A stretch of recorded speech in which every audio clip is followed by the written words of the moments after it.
खुलुमबाय गिबि गिबियावनो बयखौबो आंनि अननाय आरो सिबिनाय बयनिसिमबो गिबि गिबियावनो बावहरग्रोनाय थाबाय बे समावहाय दङ आङो जेम्स बेंगा प्लेग्राउन्ड आवहाय दङ आङो जानो गोनां 26th Bodoland Gallants Gold Cup football टुर्नामेन्टनि थाखाय ओपनिं सेरेमनिनि थाखाय मोसानाय प्रेक्टिस खालामगासिनो बिथिंहाय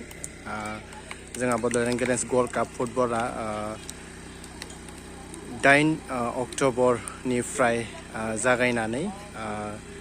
15 अक्ट'बरसिम थागोन बिनिनो मोननैसो मेथाइ मोसानाय सोलोंगासिनो आसा खालामो नोंथांमोना बयबो जानो गोनां 26th Bodoland Gallants Gold Cup football टुर्नामेन्टनि थाखाय नोंथांमोना बयबो लैहोर लैहोर फैनानै नायफैगोन आरो लोगोसे बयखौबो बै प्लेग्राउन्डआव फैनो थाखाय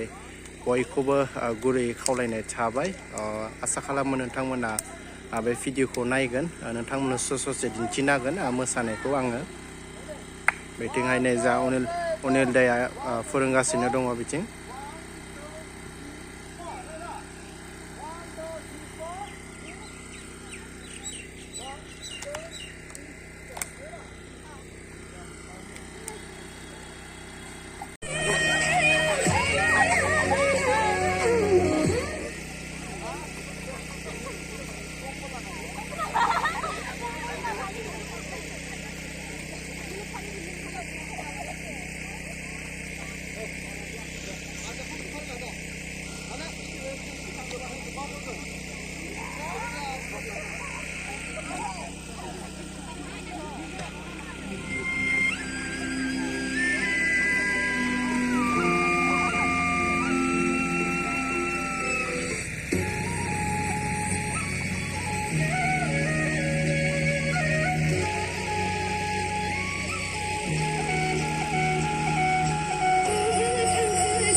बे भिडिअनि गेजेरजोंनो आं नोंथांमोनखौ मोनसे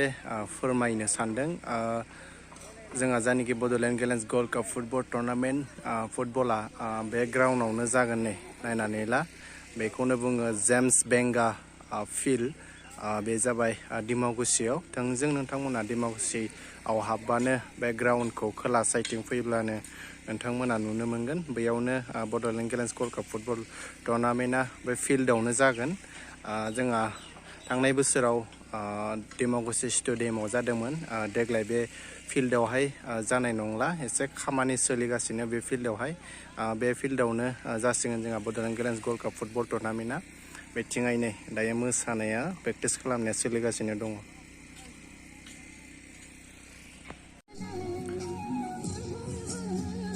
लोगोफोर बयनिसिमबो साबायखर बावहरनाय थाबाय बे भिडिअखौ नायनायनि थाखाय आं भिडिअखौबो बांद्राय गोलाव खालामला बेखिनियावनो फोजोबनो होननानै सानदों जोबथारनायाव बेखौनो बुंनो सानबाय बयखौबो फैनो थाखाय रिकुवेस्ट खालामनाय थाबाय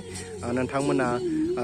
जेसेबां गेम जागोन बेनि गेम्सनि भिडिअसफोरखौ नोंथांमोना आंनि इउटुब चेनेलावनो नोंथांमोना नुनो मोनगोन थांनाय बोसोरावबो आङो